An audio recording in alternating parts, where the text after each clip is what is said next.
biotechnology. In this unit, today we will learn plant tissue.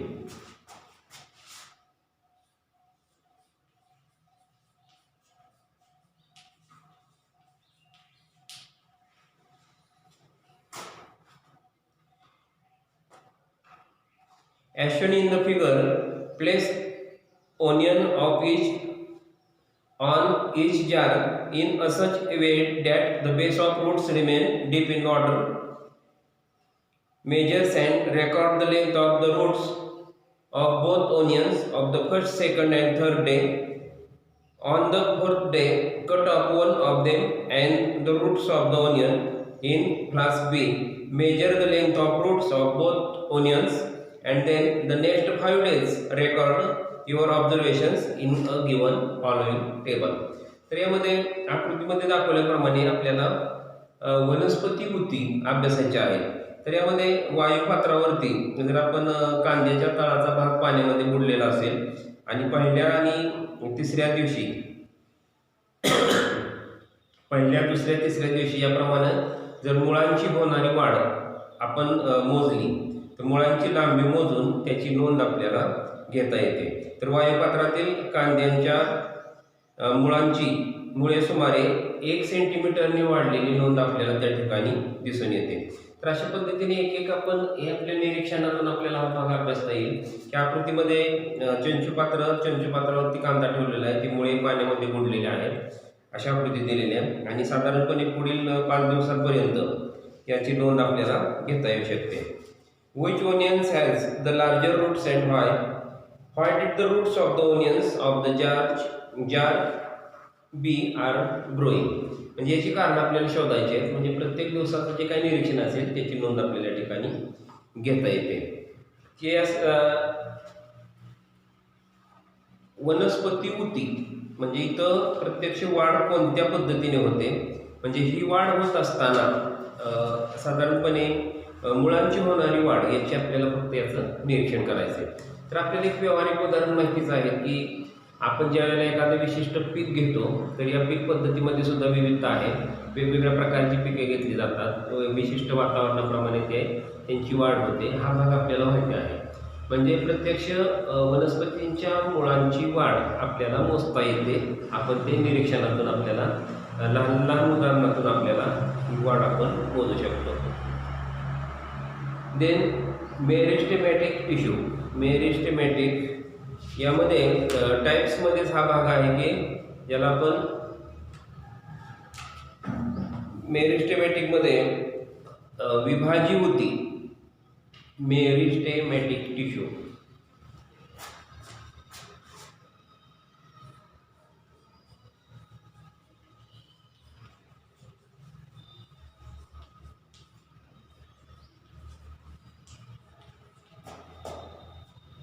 विभाजी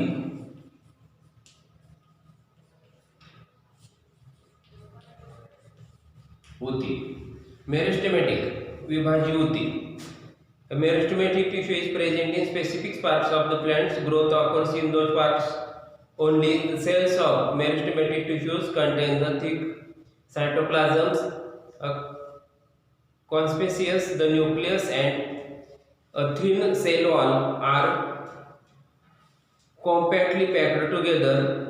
Vacuoles are usually absent in the cells. These cells are highly active. To bring about plant growth is main functions of the meristematic tissue. According to the location of tissue, 3 types are given in a table. आता figure या ठिकाणी दिलेले आहे locations of the tissues in plants. म्हणजे यामध्ये वनस्पतीमध्ये विभाजी ऊतीचे स्थान, वनस्पतींमधील विभाजी ऊतीचे स्थान, लोकेशन. एपिकल मेरिस्टेम, इंटरकॅलरी मेरिस्टेम आणि lateral meristem.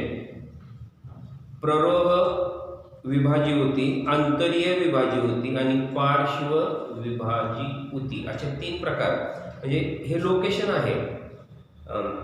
Apical meristem, intercalary meristems and then lateral meristem. Their functions increase the length of the root and stem, growth of branches, formation of leaves and flowers, increase girth, we know as the diameters of the root and then stem. तर याप्रमाणे मूळ व खोडांची लांबी वाढवणे. ऊतींचे कार्य: प्ररोह ऊती, मूळ व खोड यांची लांबी वाढते. आंतरीय विभाजी ऊती, फांद्यांची वाढ आणि पाने आणि फुले यांची वाढ, निर्मिती आणि वाढ. आणि पार्श्वविभाजी, मूळ व खोड यांची रुंदी वाढते. तर अशा पद्धतीने एक एक भाग आहे की यामध्ये figure, location and functions are given here. Figure, location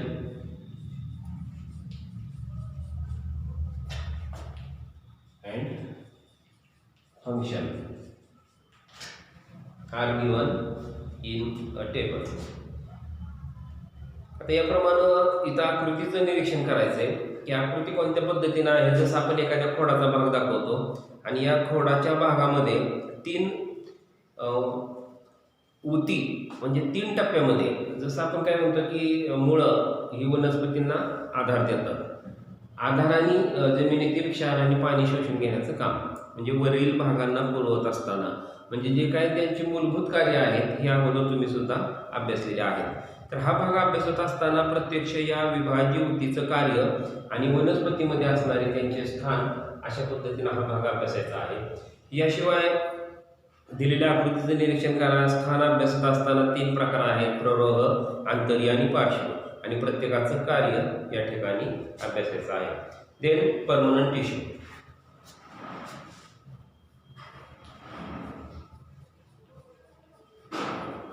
permanent tissue, स्थायी ऊती.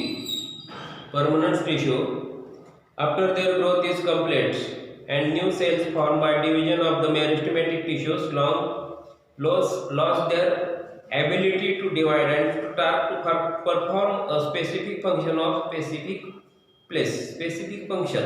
Thus they permanently acquire a specific structure, shape and location and perform a specific function. This is called as a definitions, and permanent tissue are formed from the given as in a figure. आता यामध्ये permanent टिश्यूच्या बाबतीत सर्व माहिती आहे. To perform specific functions, this is called permanent. Tissues are form these different cells. There are 2 types of permanent tissue: simple permanent and complex permanent tissue. Simple permanent and complex permanent tissue. There are 2 types: simple permanent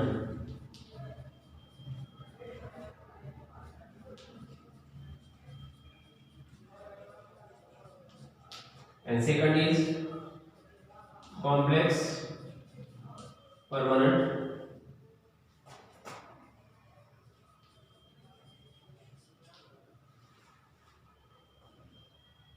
Permanent tissue, there are 2 types: simple permanent tissue and complex permanent tissue. Simple permanent, these are made up of only 2 types of cells according to functions, and they are of different types: epidermis and tissues in a plants.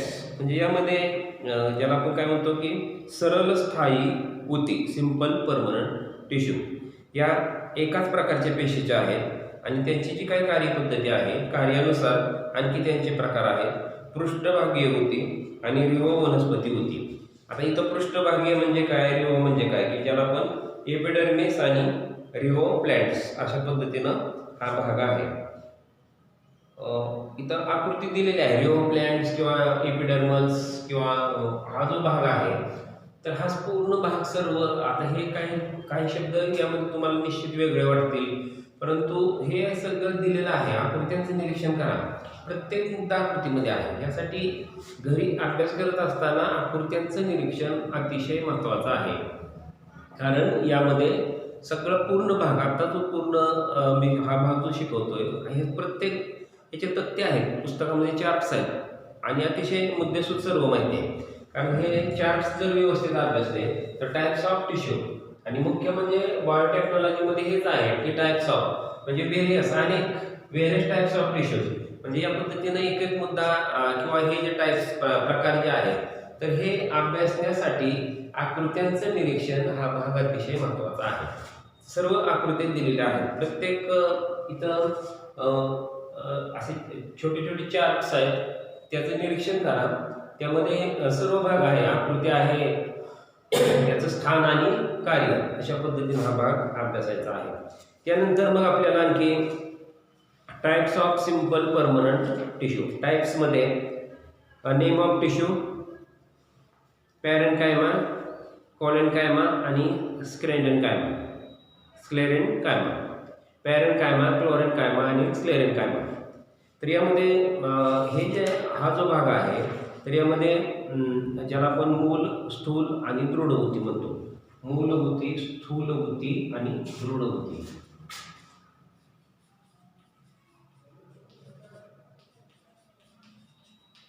स्थूलभूती आणि दृढभूती.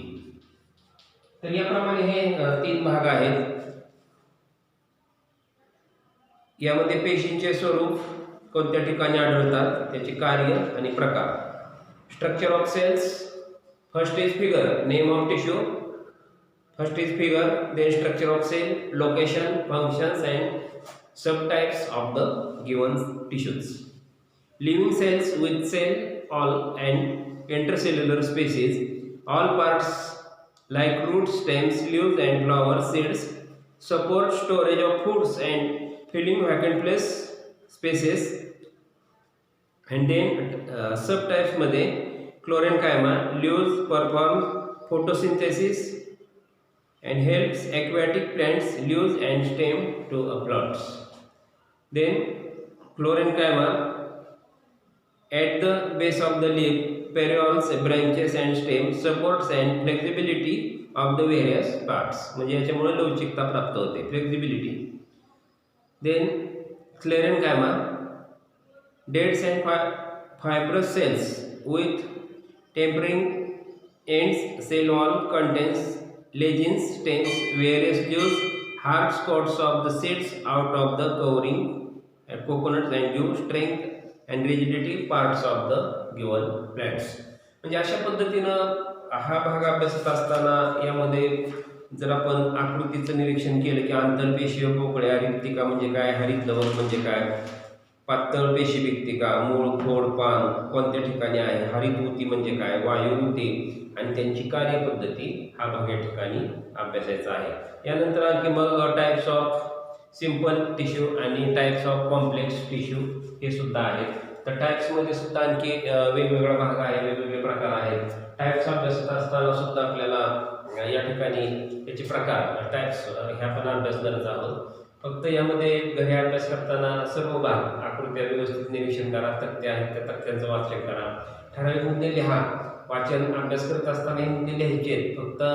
फक्त ऐकून आणि थोडंफार हे करून अभ्यास होणार नाही. व्यवस्थित जे आवश्यक वाटतात ते मुद्दे लिहा. पुस्तकाचा व्यवस्थित वाचन करा आणि वाचन करत असताना जे काय महत्त्वाचे मुद्दे आहेत, आकृती असतील ते मुद्दे लिहित चला. जास्तीत जास्त सराव करा आणि त्या पद्धतीनं मग हा घटक अभ्यासता येईल. कारण यामध्ये बायोटेक्नॉलॉजीमध्ये हाच भाग यामध्ये मुख्य आहे. आणि यानंतर आणखी मग types of simple permanent tissue आणि types of complex permanent tissue अशा पद्धतीनं सुद्धा भाग अभ्यासायचा आहे. फक्त आज जो आपण भाग अभ्यासला की plant tissue, types of plant tissue, then meristematic tissue ज्याला आपण विभाज्य विभूती म्हणतो, figures, locations and functions are given here. Then the permanent tissue, types of permanent tissue are simple permanent and complex permanent. There are two types of permanent tissue.